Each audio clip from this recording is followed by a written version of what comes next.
Listen while the makers of Rexol drug products and 10,000 independent Rexol family druggists bring you Dick Powell as Richard Diamond, private detective.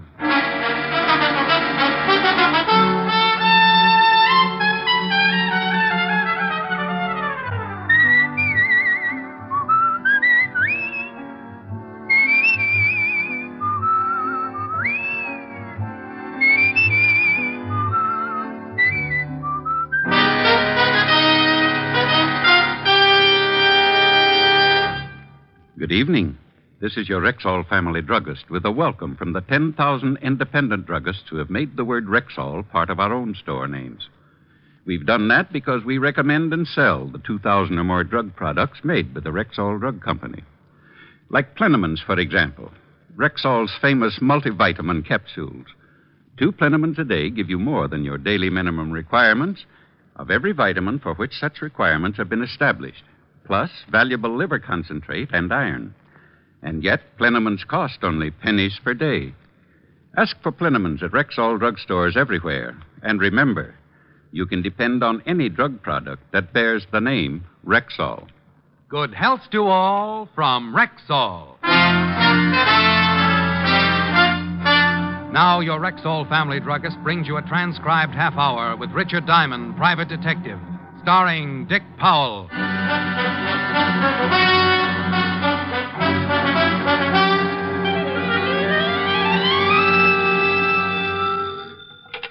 Diamond Detective Agency. Handy hints on happy homicide. I beg your pardon? I said Diamond Detective Agency. Handy hints. Yes, I heard the last part, but I just wanted to be sure there was nothing the matter with my phone. Mr. Diamond, I wish to hire you. I'm touched. $100 a day in expenses. I'm touched. Well, if the figure depresses you a little, I suggest getting out in the fresh air. Exercise. Play a little golf. If you could use a dandy caddy on Sunday... I can easily afford the fee, Mr. Diamond, but to be frank, it wasn't exactly what I expected. Isn't it a little high? Well, frankly, yes. But if you hire another detective, you won't be getting the prettiest. I see. Can you come to my house at 6 this evening? Name, address, and reason for hiring me? George Lexington, Golden Strand, Long Island. And I'm in fear of my life. I'll see you at 6, Mr. Lexington. On the dot. Please be prompt. Just have a substantial retainer ready. Aside from my blue eyes, greed and promptness are my 2 most outstanding features. Well, that's the way a buck's made in my business. I sit around the office for a week, passing the idle hours, playing old Welsh mining tunes on a comb. Then someone gets in trouble, opens the phone book, and naturally the first thing that must catch their eye is my very gaudy full-page advertisement on the Diamond Detective Agency.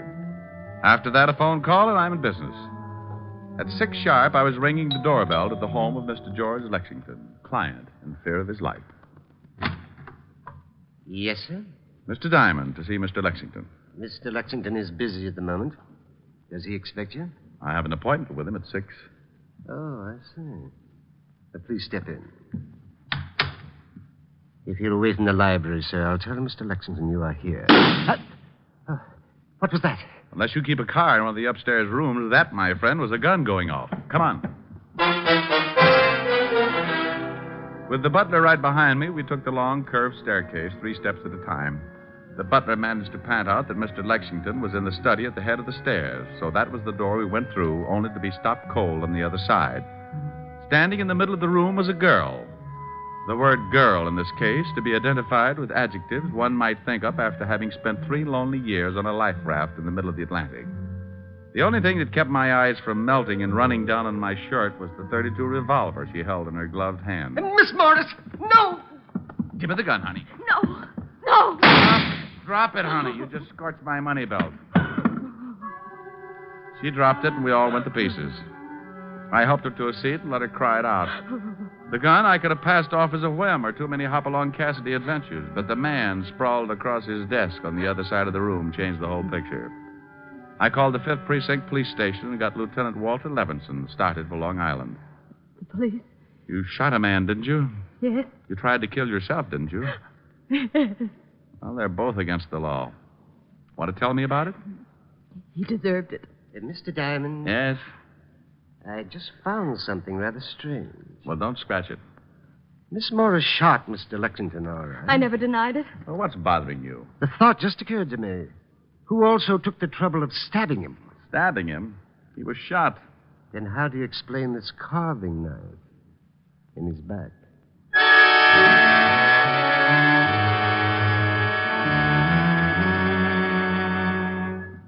Oh, now, Diamond, you stop that. But it's true, Walt. Sure is, Lieutenant. Been shot in the chest and got a knife in his back. Now, how do I get in on these things? This is Miss Morris, Walt, the girl who shot him. How do you do? Oh, you shot him, huh? Yes, Lieutenant. Well, who stabbed him? Have no idea. Swell. Miss Morris, why did you shoot this, what's his name? Lexington, George. Why did you shoot him? I refused to answer. Okay, suit yourself. Where's the coroner, Walt? Should be here any minute. I didn't stab him, Mr. Diamond. When you came in, did you talk with Lexington? I just opened the door, saw him sitting at the desk, and I shot him. Did you talk to him? Oh, sure, Walt. She played 20 questions with him while he was trying to paw the knife out of his back. I was just trying to trap her. Why? Why? Because if she said she'd talk to him, it would have been an admission that, She'd talk to him. No, that he was still alive before she shot him. Okay, who stabbed him? How do I know? Well, if he was still alive before she shot him, she talked to him, then she must have seen who stabbed him, right? Yeah, Well, if she saw who stabbed him, she couldn't have done it, right? right. And no one would have stabbed Lexington if he'd already been shot, right? No one would have stabbed Lexington if he'd already... Yeah, of course. You think I'm stupid? Lieutenant. You shut up. So if they stabbed him, he hadn't been shot and he was alive. Of course. Then if he was alive and they stabbed him, the girl didn't do it to confuse you. Huh? So if she didn't do it, she can go home. Go on home, Miss Morris. But, Mr. Diamond... You heard him. Go on. That's what I was trying to tell you, Lieutenant. Diamond's at it again. Otis, Yeah, Lieutenant? take the girl, the butler, and Diamond down to the car. And when the coroner gets here, we'll all take a little drive down to the station. Understand? Yes, Lieutenant. What are you yelling at? I don't know. I don't know.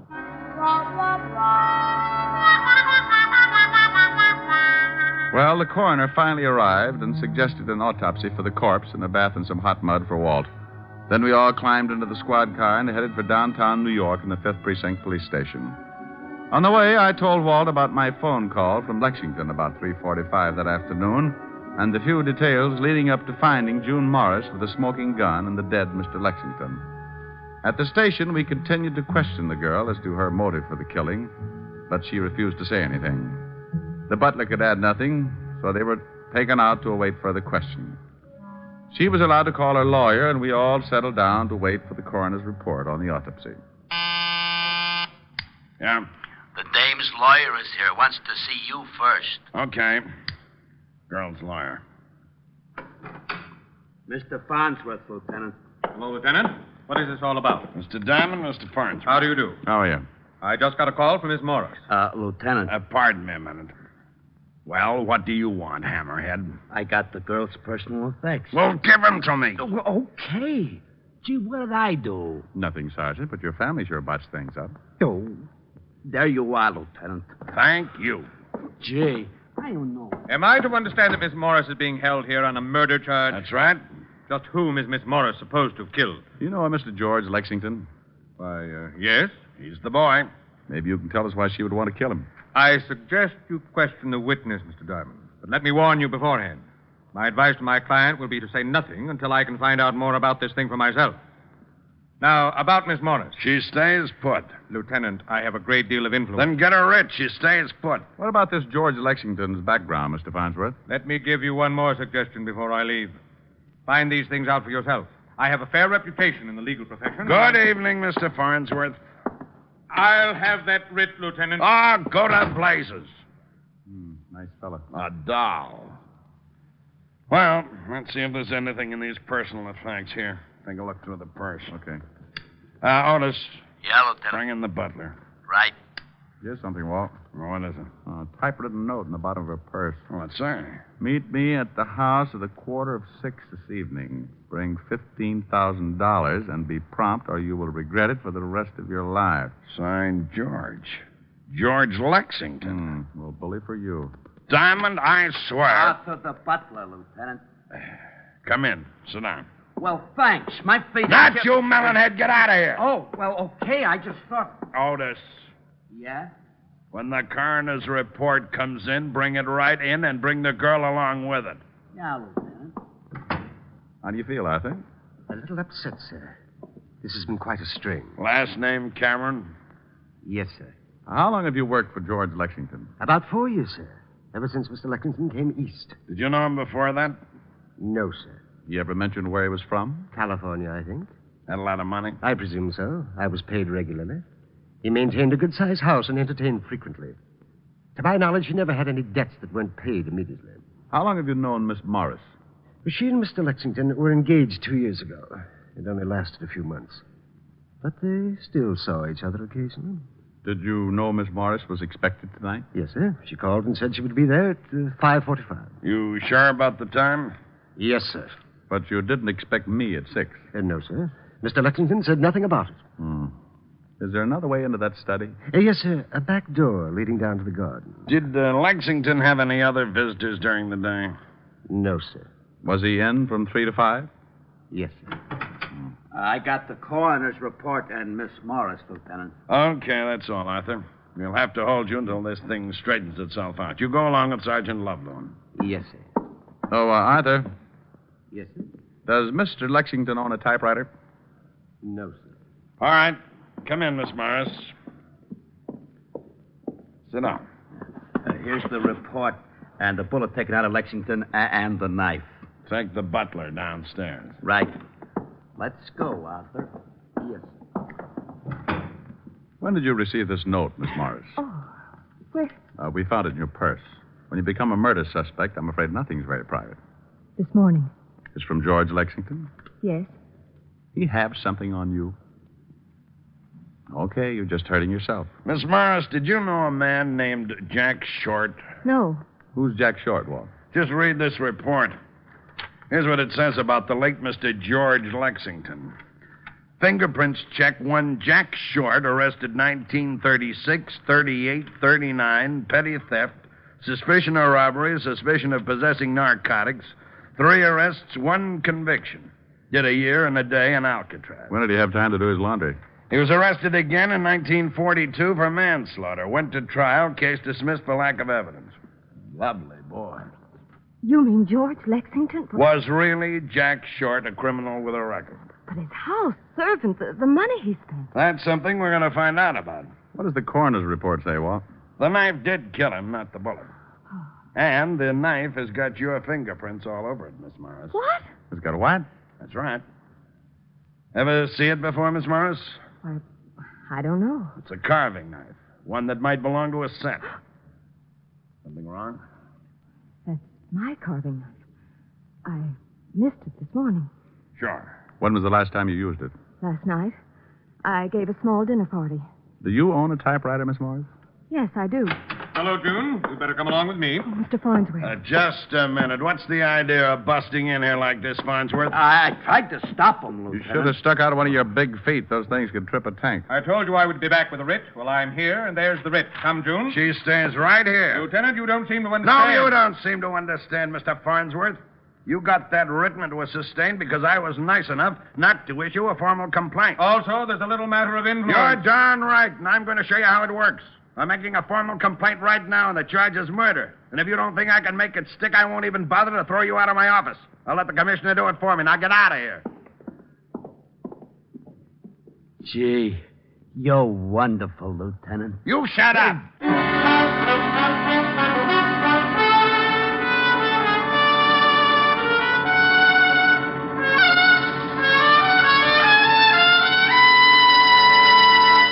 Before we continue with the adventures of Richard Diamond, private detective, here's your Rexol family druggist. One of the questions most often asked a druggist is this: what can I take for fast relief from acid stomach? I've often wanted to know that myself.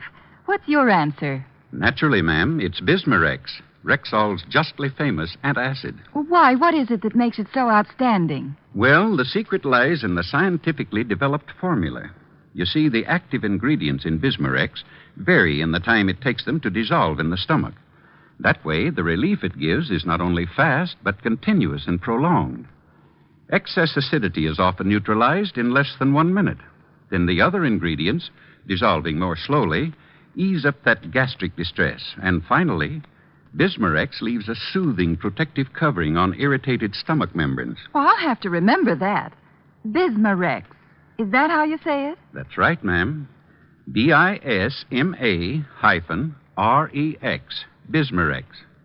Ask for Bismurex at Rexol drugstores everywhere. And remember, you can depend on any drug product that bears the name Rexol.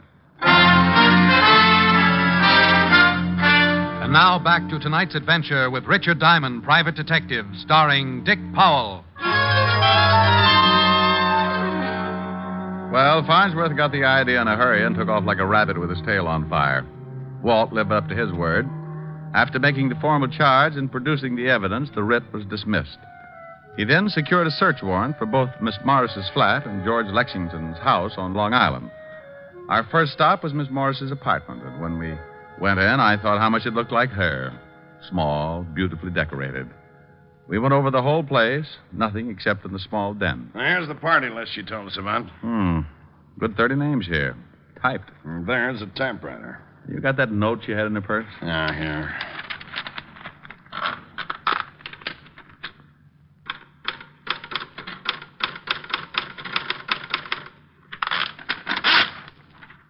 Top of the E is blocked out like on the note. Same machine. No. Bring the typewriter, Otis. Right, Lieutenant. You going over to Lexington's home? Yeah, aren't you coming along? No, I got an idea. Do me a favor, will you, Walt? Well, sure, why? When you get over there, besides checking that back door to the study, put in a call to the phone company and see if a call was made around 3:45 this afternoon to El Dorado 1234. It's a toll call from there, and they'd have a record. Now, let me write that down. El Dorado 1234. Yeah. I'll call you at Lexington's in about an hour. If that number wasn't called from there, check every name on that party list. Well, there are 30 names there. You want me to check each one to see whether a call was made to What's the matter? El Dorado 1234. That's your office number. Walt. Huh? Bye. I left Walt turning that awful green and headed for the Times building. It was a little late when I got there, but an old friend at the morgue noticed the $5 bill I was wearing in my lapel and agreed to take care of it for me while I looked through the newspaper files. I dug up everything on Jack Short and his alias George Lexington. The stuff on Short wasn't much, except the trial for manslaughter had made the front page. The items on George Lexington could all be found in the society columns. From what I could gather, he'd started his social whirl in 1944. He'd been engaged several times, and each time to a wealthy woman. I even came across a picture of June Morris on the evening they had announced their engagement. Well, having all the information I could get, and with one little item dated California, June 26, 1942, tucked away in my pocket, I put in a fast call to Walt, who was at the home of the late George Lexington. Yeah? What did you find out? Well, someone could have gotten in the back door. There were some blurred footprints outside in the garden, but they won't help. If you had a key, you could let yourself in and walk right up the study. What about the phone call? There was no call made from here to your office, but one of the names on the list paid off. Mrs. Julia Wright out on Long Island. Now, would you mind telling me what this is all about? You stay right there, Walt. I'm going out to see Mrs. Julia Wright. Well, if she called your office today at 3:45, you certainly must have talked to her. George Lexington called my office today at 3:45. But he couldn't have. The butler said Lexington wasn't out of the house and the call wasn't made from here. Well, someone called. Maybe it was the right day. Maybe she got a low voice and told you she was Lexington. Walt. Huh? Oh, forget it. You wouldn't like it anyway.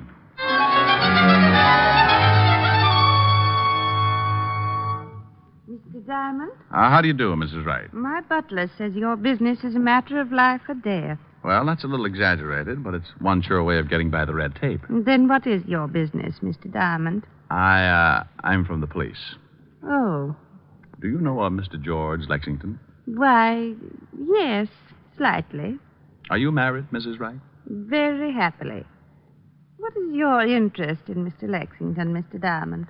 Do you know June Morris? Oh, quite well. I've known her family for at least 10 years. She's being held for the murder of George Lexington. Oh, that poor girl. She was engaged to Lexington at one time, wasn't she? Yes. He was a beast. Believe me, Mr. Diamond, he deserved killing. I thought you said you only knew him slightly. June used to tell me how terribly he treated her. A phone call was made from your house yesterday at approximately 3:45 to El Dorado 1234. I don't believe I know anyone at that number. Are you sure? A man made it. I talked to him. My husband wasn't home yesterday. Oh, perhaps it was my lawyer. He was here about that time. In fact, I believe he did make a call. Said it was on business. A call from the library. What's your lawyer's name, Mrs. Wright? Why, Mr. Lucius Farnsworth.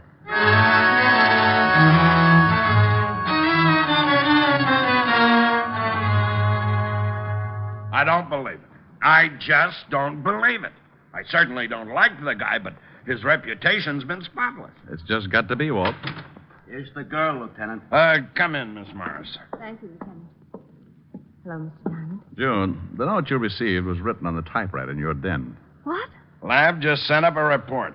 You think I sent that note to myself? No. But can you remember anyone using the typewriter in the last 2 days? No. No one has used it but myself. What about the night of the party? Who uses a typewriter at a party? Anyone go in the den and maybe lock the door? What? Why, yes. As a matter of fact, Mr. Farnsworth said he had to make some business calls. He went in and closed. You don't think that... That Farnsworth did it? Why, it's absurd. He's been with my family for years. Did he introduce you to George Lexington? Yes, it was at a party at Julia Wright's. Did Mr. Farnsworth know that you owned a gun? No one knew it. Were you actually using that knife the night of the party? Yes, I sliced some turkey. You remember what kind of a suit Mr. Farnsworth was wearing that night? He was wearing a dinner jacket. Lexington was blackmailing you, wasn't he? I can't answer that. Oh, honey, believe me, if you don't trust us and it comes out anyway, we'll have no way of stopping it. Oh, right, it was blackmail. I was going to marry George. There were some letters, a picture. He broke off the engagement and began demanding money. Last week he mentioned something about leaving town, and I received the note. I couldn't afford that kind of money, and I was just tired of paying month after month. I decided to kill him, and I was going to kill myself. I guess I lost my nerve. Let's go see Mr. Luke Farnsworth, Rick. June, you sit right here until we get back. Be careful. You can make book on it. I'm going to drive you home.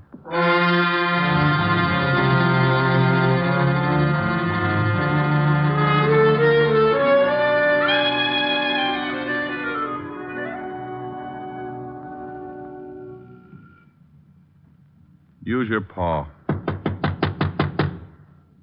All right. There he comes. Yes, what do you... Oh. What do you want, Lieutenant? Got any hot coffee? If this is your idea of some kind of a joke... Mind if we come in? I most certainly do. Thanks. How dare you break in here like this? I can cause you a great deal of trouble, Lieutenant. How well did you say you knew George Lexington? Only slightly. Hey, get a load of these fancy ashtrays, Walt. Yeah, but I don't go much for modern. Pretty drapes, though. Oh, the policemen are being casual. You only knew Lexington slightly, huh? Yes, and this is the third time I've said it. You must make a lot of money. I have wealthy clients. How much did Jack Short pay you to get him out of that manslaughter charge? What? You remember him. Sensational case. Made you quite a reputation. Of course I remember it. This Short was sure a handsome fella. Did he change his name later? I don't know. That was a long time ago. Didn't he change it to Lexington? George Lexington? What is this all about? Mind if we look around the place? I most certainly do. Is that your bedroom? You have no right to go in there. Where's your warrant? Nice bedroom. Get out. Get out. I'll call the commissioner. Why don't you do that? These your keys? Put those down. Take it easy. I wonder if one of these fits a back door to George Lexington's study. Don't be ridiculous. I've only been to Mr. Lexington's house twice in my life. Arthur, the butler, will verify to that. You mean you've only been there twice, but the front way? I mean exactly that. What are you doing in that closet? Nice wardrobe. This your dinner jacket? Lieutenant, I warn you. No, I'm going to warn you, Farnsworth, officially. Anything that you may say will be held against you. I'm charging you with the murder of George Lexington. Well, this is really one for the books. Would you mind telling me what proof you have? You called my office at 3:45 this afternoon from the home of Mrs. Julia Wright, disguised your voice, and told me you were George Lexington. Really?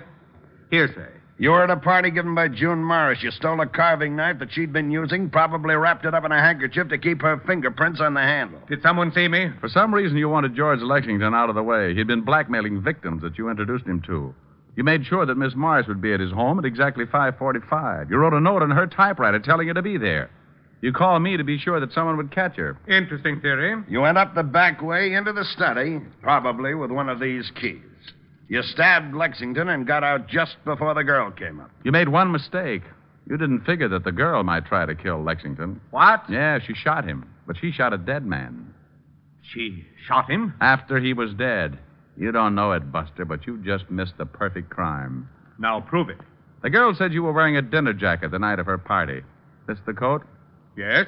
And to get the knife out, you had to put it in a pocket or someplace on you. She had been carving turkey. Ever hear of a spectrograph? Of course. Sure. Have the pockets analyzed, and if we find traces of turkey, we'll know you swiped the knife. And if the key to Lexington's back door is on this ring, it'll cinch it. I'm afraid not to. Come back here, Farnsworth. He's going for the window. Farnsworth, stop! Let me go. Let me go! Not on your life. Not on your life. You don't take it the easy way. Get hold of his hair. No. Got him. No. Why didn't you let me jump? What difference would it have made? Well, it sure would have saved the state some money. But a quick trip to the sidewalk doesn't make up for a killing. That's the easy way, Farnsworth. You forget when you commit murder, there's a little thing called society. And if you can't live with people, they'll decide what to do with you. Oh, that last mile is a Lulu.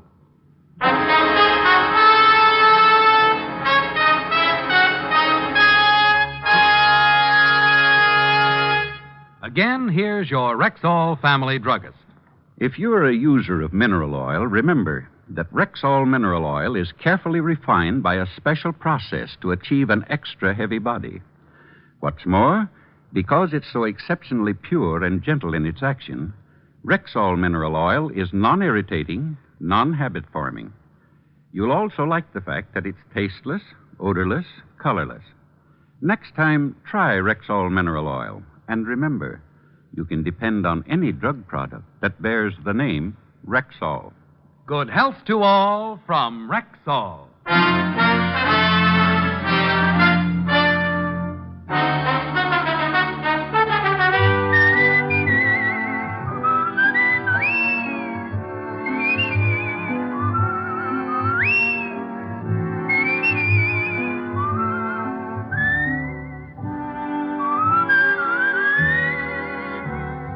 Richard Diamond, Private Detective, stars Dick Powell in the title role and is written by Blake Edwards with music composed and conducted by Frank Worth. Featured in tonight's cast were Ted DeCorsia, Wilms Herbert, Ted Osborne, Betty Moran, Howard McNear, and Virginia Gregg. Richard Diamond, Private Detective, is transcribed in Hollywood by Jaime Del Valle.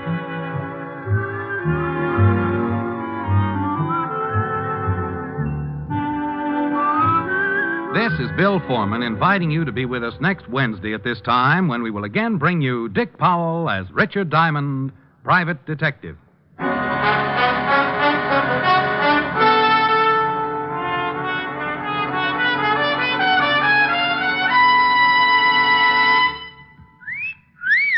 Hiya, beautiful. Get lost, Bristlepuss. You need a shave. But I have shaved. What else do you want me to do? Silly boy, she wants you to go Stag. Go Stag?